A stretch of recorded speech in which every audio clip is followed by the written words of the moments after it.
السلام عليكم. مبدئيا كده وقبل اي حاجه، مبروك علينا الكاس 38 في تاريخ النادي الاهلي، كاس بتضاف لبطولات النادي الاهلي ودولاب النادي الاهلي. وعايزين نلغي شويه عن الماتش وشويه حاجات بره الماتش. قبل اي حاجه، لو حضرتك اول مره تجيلنا كده في قناتنا المحترمه، شير ولايك وسبسكرايب والكلام الحلو ده. يلا بينا على الكلام. طبعا ماتش عظيم وجميل وجرينتا وكل حاجه انا مبسوط بيها، بس النهارده عايز اتكلم على بيراميدز شويه. اعتقد ومن الانصاف ان احنا نتكلم عن المشروع ده اذا كان اصلا مشروع او حد بيعتبره ان هو مشروع، انه غسيل اموال فقط. وليك في اخر الكلام عن بيراميدز معلومه كده حلوه عن صاحبنا ده. من اول ما اشترى الشمسي اللي هو الملك الجديد لنادي بيراميدز، وهو حرفيا عمال يقع فلوس برضه زي سابق، فلوس على الارض، صفقات الله اعلم بيها. كام مدرب جه بيراميدز وحتى ان هم يفضلوا عليه لغايه اخر الموسم ما حصلش. انت كده مثلا مش بتتكلم عن بيزنس موديل عباره عن باريس او سيتي او تشيلسي، لو انت حاطط دول بس في خانه الفلوس. لا، انت حاطط مسخ قدامك مش فاهم له اول من اخر. يعني انت بتصرف عشان ايه؟ الفلوس دي رايحه فين؟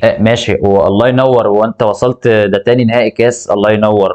نهائي كونفدراليه ونص نهائي كونفدراليه، الله ينور. تاني دوري السنه اللي فاتت ما قلتش حاجه والله وما اتكلمتش. حضرتك فين برضه؟ يعني الصرف سهل، الاهلي والزمالك برضه بيصرفوا بس مش بالكم ده وبيحققوا انجازات. فيوتشر اللي ما صرفتش يعني الصرف ده كله، يعني نوعا ما اهي ظهرت في الصوره واخدت بطوله، وحضرتك برضه ما حققتش اي حاجه. فيوتشر السنه اللي فاتت اخد اللي هي كاس الرابطه بالمناسبه من محله يعني في النهائي. فحضرتك فين من كل ده؟ كده رسمي احنا حاطين المشروع ده زي ما قلت لك في خانه غسيل الاموال. صدق او لا تصدق، اداره مانشستر سيتي كانت عايزه تضم بيراميدز ليها تقريبا من سنتين كده لمجموعه سيتي جروب اللي احنا عارفينها، اللي هي اكبرها نادي مانشستر سيتي الانجليزي. تقريبا انت بتتكلم في 11 12 نادي، ده كانوا عايزين يبقوا 13 حاجه زي كده. يعني كانوا بيفكروا ان بيراميدز يكون هو بوابه الاحتراف لاي لاعب افريقي عن طريق مصر. الاجتماع تم، وطبعا ولا رؤيه ولا نيل. فالمسؤولين طبعا ما اقتنعوش طالما ما لقوش خطه طويله الامد لتطوير المشروع بتاعهم، واتكلوا على الله. دي الروايه اللي عندي او ده اللي وصل لي يعني. وكل عام وانتم بخير. ده كده كان بالنسبه لبيراميدز. تعال بقى نتكلم على الاهلي نفسه. كولر محقق انجازات واخد النادي الاهلي السيزون ده من مكان فريق متهلهل مع سواريش السنه اللي فاتت، اللي هو حتى ما لحقش يدفي الكرسي بتاعه، لفريق كسب السوبر ومتصدر جدول الدوري ودلوقتي بيكسب الكاس وتاهل لربع نهائي دوري الابطال كمان. ده غير مركز رابع في كاس العالم للانديه، ده لو حسبنا ان ده انجاز. يعني كسبان الزمالك، كسبان بيراميدز،